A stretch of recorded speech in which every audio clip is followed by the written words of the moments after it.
Hey guys, here I am doing a lip enhancement today. Come along. We are just adding some more volume throughout this patient's lip.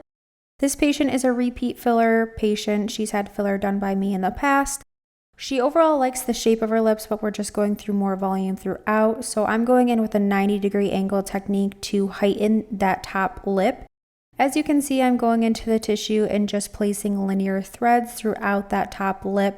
What this is doing is it's heightening that lip, so instead of just adding standard volume throughout for voluminization, I'm doing a mixture of 90-degree angle technique and standard volume. So bringing up that lip height first will allow me to have more surface area to put more volume in later. So I'm doing that throughout her top lip, and then we are going to reassess and add volume throughout. I always like to have my patient animate as I go just to make sure that I am placing the filler nice and smooth, that there's no lumps and bumps. Once I heighten that lip, I like to go in with a little bit of standard volume technique here and just place filler along the body of the lip to make sure that it looks full throughout. This is a process that is repeated until you get the desired effect. So overall, I'm just reassessing, massaging as I go, looking for areas of deficit. I always like to peek the Cupid's bow, but it's very important that you ask your patient what their preference is. Some people do not like a peaked Cupid's bow, so please ask them that. Overall, I am focusing on that right side of her lip first, and then I'm going to reassess the left side and repeat the process on that side. I always like to use a Q-tip just to make sure my area and workspace is clean as I am injecting. Some people have the tendency to bleed, so it's just nice to be prepared in that sense. But I peeked the right side of her lip and I added some standard volume. So now I'm doing the same process on that right side. I kind of like to match the same injection technique on one side to the other side just so it looks symmetric. I already know that I did the baseline work and that foundational work of creating symmetry. So now I'm just making sure I'm maintaining that throughout. If you're seeing a patient for the first time, you're going to want to assess what symmetries or asymmetries that they have because you're going to be wanting to correct them. So sometimes one side of the mouth might take a little bit more filler than the other side just to get that symmetry balance. But overall, it's your job to assess the fine details when it comes to filler. Filler is very fun, but at the end of the day, it allows you to be a little creative and use your eye to kind of create what your patient is going for, that end goal. But make sure that you are assessing those asymmetries. I always see my patient back for a 2-week follow-up because it's very important to me to reassess everything and make sure that it is to their liking, but also my liking as an injector. Your work is going to be walking on the street, so it's very important that you are happy with what it is looking like at the end of the day. I always like to taper my filler to the corner of the mouth. Obviously not adding too much volume here because it rolls out that lip and makes them look like a sausage if you add too much to the corners. So be very mindful in tapering your product to the corners. The worst thing that I can see is when a patient smiles is when their filler falls off. So I like to taper to those corners. Once I've repeated the process on both sides of the lip of the top lip, I always move to the bottom.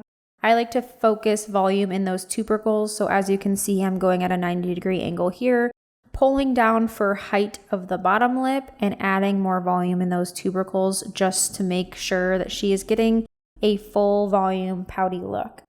Overall, making sure that I am looking at the hydration of the lip. The lip is going to tell you where it needs to be hydrated. So if your patient has any dry patches or has any lines or wrinkles on their lips, it's typically a sign that they could use a little bit more hydration in that area. So always look at those fine details of the lips. Like I said before, I always like to taper my filler to the corner of the mouth just because if you do not, it is very obvious to see where that filler falls off, especially when you are adding a significant amount of volume to the patient's lips. So as you can see, I am making sure I'm connecting my linear threads that I am laying, and then I'm tapering all the way to the corner of the mouth. If you are unsure where you are lacking volume or you need to reassess the patient's lips, take a break. Look at your patient's lips, have them smile, have them animate, do a quick massage, and then go back in and reassess. It's always okay to take a step back and reassess those lips to kind of fine-tune the work that you are doing. As you can see, she has volume throughout her lips now. I'm having her animate. At this point, I'm just being very nitpicky about where I'm placing filler. It is okay to be very detail-oriented when you're doing your filler. Patients are going to appreciate that if that means that they are going to get really good looking results. So make sure that if you are seeing anything that's uneven, you're using the filler and taking the time to balance it out. Overall, allow yourself to be detail oriented because, like I said earlier, it's your work that is on the street. So if you are rushing, if it looks bad, that's only going to fall back on you when someone asks who did your filler to your patients. So make sure you are always looking very closely, being detail oriented, making sure that you're happy with it when your patient walks out of the door, and then always seeing them back for a 2-week follow-up. As you can see, I always like to use a mixture of 90-degree angle and standard volume technique. I think you get the best results that way because it is allowing you to add volume but also add height to the lips, which a lot of people need and a lot of people appreciate in their end result. So make sure that you're not limiting yourself to one modality and that you are really assessing what your patient wants in their end goal.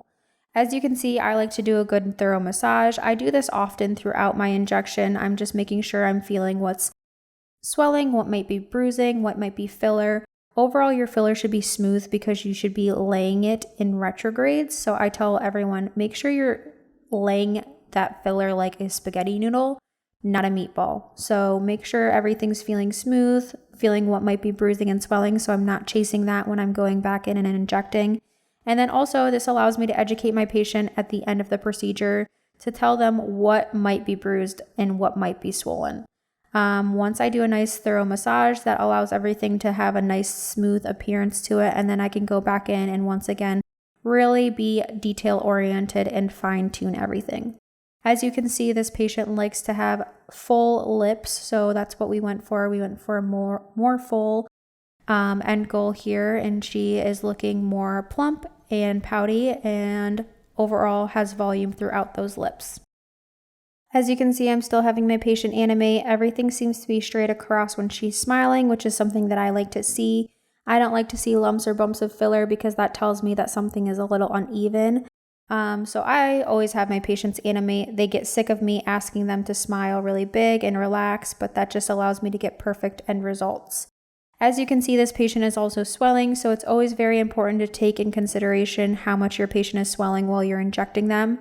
I typically always like to do about half a syringe or a little bit more than half a syringe in an appointment, just because that allows the swelling, the bruising to go down. And I tell my patients it's very important in the next 2 weeks while you're healing to figure out what you like about them, what you don't like about them, what you would change about them, whether it's shape, whether it's size, whether it's proportion of the top lip to the bottom.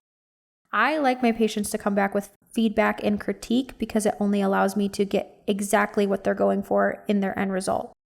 That's super important because at the end of the day, I have to like my work, but they have to live with it. So make sure you're asking your patients and really consulting with them, getting a good feel for what they're going for, and always having those conversations in that 2-week follow-up appointment of what they would change.